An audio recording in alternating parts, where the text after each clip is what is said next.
All right, Jules, let's stick with Haaland because you have those numbers for me. Yeah, that you wanted. So 16 touches, 1-6. Okay, that's more than I thought. Okay, including 5 in the Liverpool box through the game. Although in the first half, he touched the ball once in his own box because he cleared the corner and touched 0 in the Liverpool box. So Which kind of tells you that they had no way of getting the ball to him. there was no danger. I mean, I don't think he helped himself. There was a lack of movement from him. Maybe because he knew that the ball was never going to come from Rico Lewis out wide or Matheus Nunes on the other side, which in itself is ridiculous.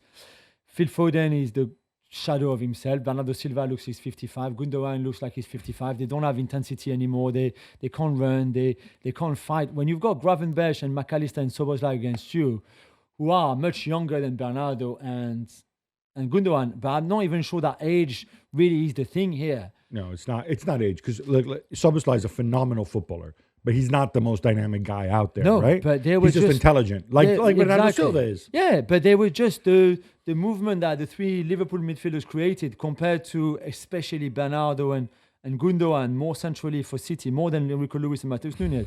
Was just there was no match. It was 2 different planets. Apparently, the game plan was to play some sort of short passing game to take the sting out of them. Yeah, to control. Yeah, I guess. Okay, but fine. They've chased control for a long time now, and they never get it back. When you see it doesn't work, and this is my question. We often think about teams versus individual, and things are going badly. I assume that the best players who are paid the most money and who are the stars, you say, this is when we turn the page, right? We're old, fine. Haaland, Foden, this is your game. And maybe making it a situation, maybe changing it during the game where you give me something different. The idea that Erling Haaland, you leave him up there just waiting for the ball up against Virgil van Dijk and Jogo in this case.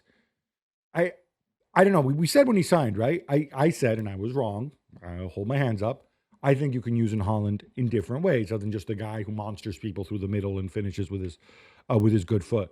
I'd like to see Haaland drop off. He can do many more things. They didn't do that. They just simply used him as a scorer, and he scored tons. But at this point in this game, when Haaland looks around and he sees Matheus Nunes and Rico Lewis and everything is struggling, I'm not suggesting Haaland should have done this. Yeah. Why not give him the power to do a different look? Drop him off. If he drops into midfield, is Van Dijk going to go with him? Maybe.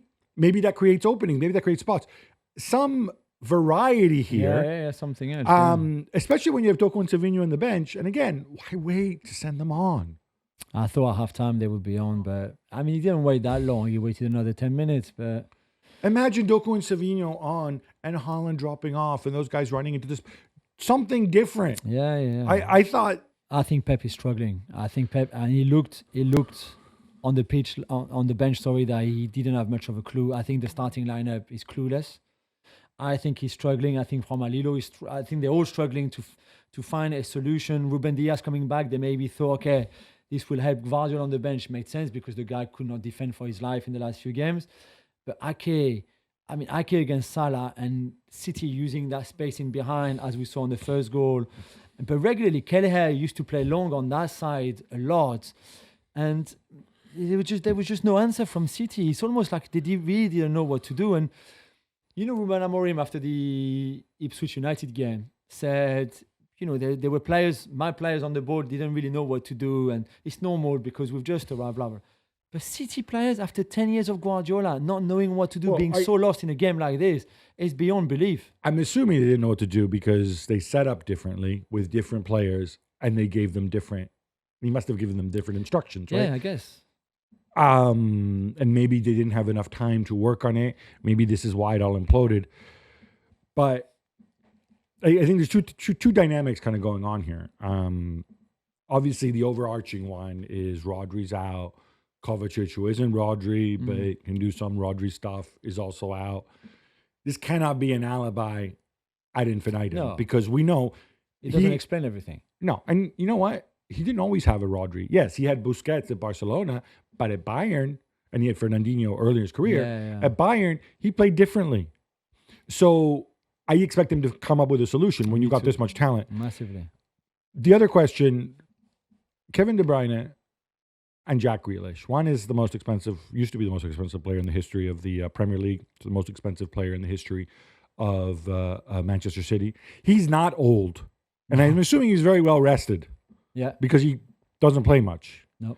Do we just chalk him in as like a lost cause at this stage? I don't know if there's a problem between him and Pep. Seems that there's a bit of tension there. I think there's a bit of tension between Pep and some of the players in that dressing room, including Kevin De Bruyne too.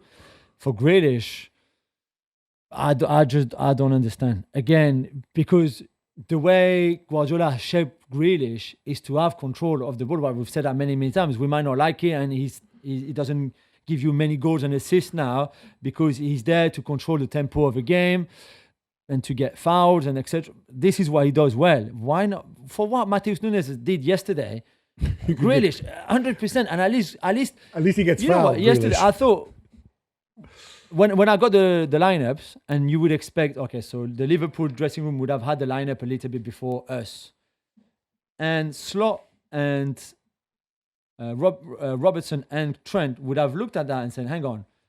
So Robertson would say, well, I've got Rico Lewis in front of me, and Trent would say, what, Matheus Nunes against me? They would have known before the game. Well, he wouldn't necessarily have known that Rico Lewis was going to play there. Maybe no, but yeah, you could have guessed. I take your point. Yeah. They're like, so they didn't even have to think about defending because they knew there was no danger coming from them. So they could just focus on attacking. And we saw Robertson maybe having the best game of his season so far, and Trent being so easy on the ball, hitting the ball diagonal, 60 yards, blah, blah, blah. Perfect. Because they never had to think, hang on, I've got Doku against me. What is he going to do? A Savinho or even maybe a Grealish. Instead, it was Matheus Nunes. I know exactly what to do. He's never going to dribble past me. Same with Rico Lewis. It was just so easy. And for not to use Grealish, I don't know.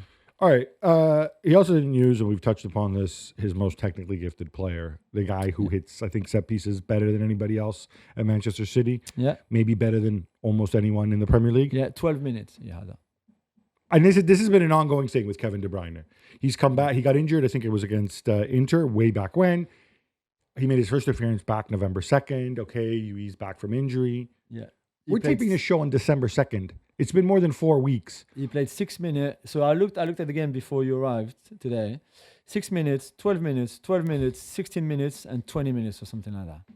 All right, what's the explanation, especially if you're going to say, we're going to control the game, we're going to keep it tight, play maybe more defensive players, and then try to nick it? Well, the way you nick it is big boot over the top to Haaland, or De Bruyne set piece, right? Yeah, even if he can't run, he can still hit a set piece. How many games is he won for them, hitting the ball from 20 yards and scoring?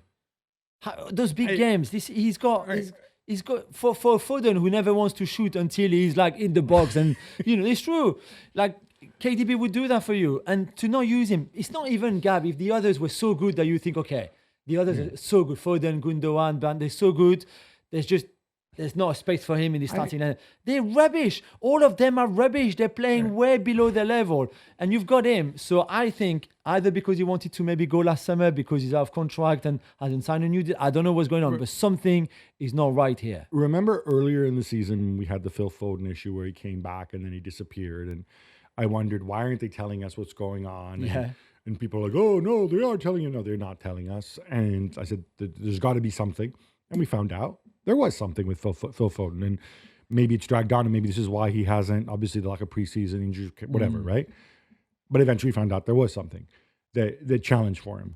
With De Bruyne, again, they haven't said anything. He hasn't said anything. No. And he's in a position where he has the authority. If he's not fit, I'm not saying you should say, oh, Pep doesn't like me, I'm unhappy with him, right? I don't expect him to say that.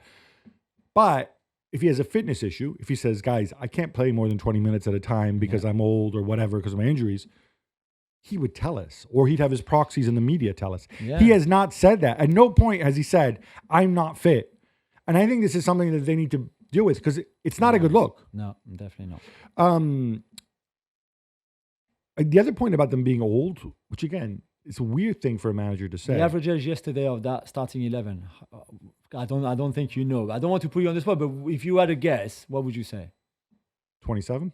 27.5. God, I'm good. I'm so good. Is that old? They won the treble with a team that averaged 28, I think it was at the time. So the players who are old or oldish are Kyle Walker, who's no longer Kyle Walker. Yeah. Gundogan, obviously. And Bernardo. And Bernardo is 30, yeah. So it's not even. But he's got a lot. Yeah. He's got a lot of miles on those tires. He's run a lot in his life. But what's up with the Ederson Ortega thing? When he came out before the game, he's like, "Oh yeah, well Ortega, he's so good with his feet. He's so good this so and that." Ederson, no?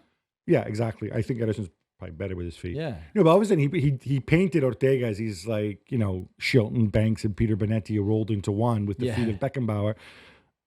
And I'm not saying this is why they lost the game. Maybe Ederson. No. But I am also wondering, Ederson, nobody said Ederson is a problem. But maybe he considered the third goal where, he went flying when Feyenoord were attacking and missed the ball, and then they scored the third goal. Consider that as a mistake and got punished for not being great against Feyenoord on the 3 goals. You don't punish a goalkeeper like Ederson because he makes a stupid mistake. He made a mistake on the second goal as Feyenoord against Feyenoord. You drop him if you think there's something wrong with him, or if you fall out with him. That's what I would say, because Ortega, that's what a goalkeeper is not going to do. It's not like he's going to change. It's not going to make a tactical change, right? No, because Ortega and Ederson play exactly the same way. They do the same things. And that's why I go back to the point. I think Pep is lost, and I think this was one of the ways for him to say, "Hey, I'm changing something. I'm trying to find solutions here. Let's change the goalkeepers and see if it's any better." Well, the answer is no. Final point on Liverpool. Just before Liverpool, did you like the Pep 6 fingers? Oh yes, yeah. When they were singing, I have no issue with that. In the morning. He smiled. I praised Pep for what he said last weekend when he lost. I said he hit the right notes. He said he was disappointed that he came from the crowd in Liverpool. He thought they were better than that. He said something like that. I mean, it's an emotion. Even he gets emotions. It's an emotional situation. Yeah. He knows that if you've been in this country long enough, that crowds love singing things, and some of it is off color, some of it is designed to wind you up. He shows his 6 titles. He should be proud of his 6 titles. He won his 6 titles. He showed at the end his own fans as well, which I thought that was weird. In response to the Liverpool crowd singing "You're getting sacked in the morning," I can understand. Hey, I've won 6 in 7. I think he's better than that anyway. But okay, I can, okay. Maybe we would have done that. But then to go and clap the traveling fans, and to remind his own fans, "Hey, we've won 6," which they know already. Was it a pep talk to say to them, "Hey, don't be too down because we've won 6." Winning 6 in the last 7 years, it's not consolation for you being so bad and not winning any of your last 7. Yeah, and then when he went and clapped the away fans, it wasn't one of those situations that we see like at Bayern or at Roma after poor performance, yeah, exactly. where you go there and they're insulting you and abusing you. I don't think they're doing that. On Liverpool, Curtis Jones didn't play, which, again, I love the fact that he feels he has this comfort now with sort of some Jones, Szoboszlai, McAllister rotation. If I have to find potential issues or faults or not fault, but challenges, right? It seems to me going forward, Gravenberch has played a lot of minutes this season. Again, I think he's been out of this world. And that's onslaught. There will be situations where he needs to change it around. I think McAllister can probably fill in, at least for a shorter period. Yeah. I was psyched to see he name-checked Harvey Elliott. And I really like Harvey Elliott. Yeah, I think me he can too. really help this team. And I thought he was kind of like, I know he was coming back from injury, but he's been fit for a while. And I thought he was kind of forgotten. It's just so hard, I think, to get even a little bit of minutes in the team like that. Maybe, but you need to rotate. That would be my one thing. Yeah, but they go to Newcastle on Wednesday. Okay, maybe not Newcastle away, but the game at the weekend after that, which is the derby against Everton, which is not easy either, but easier probably than Newcastle away. Then maybe he can rotate a bit. Well, we'll see, but certainly I think what he's doing this season, I think it's 20 games played, 18 wins, 1 draw, and 1 defeat against Forest. Who's the draw? Oh, so Arsenal. the draw was Arsenal, and then defeat was Arsenal Forest. Away and Forest at home, which is weird when they've been so good to have lost that 1 game against Forest. Hey, Forest are what, 4th, 5th on the table? Respect Marinakis. Nah, Respect Marinakis. I'm not having this. Otherwise, he's going to come to your house and spit on your floor.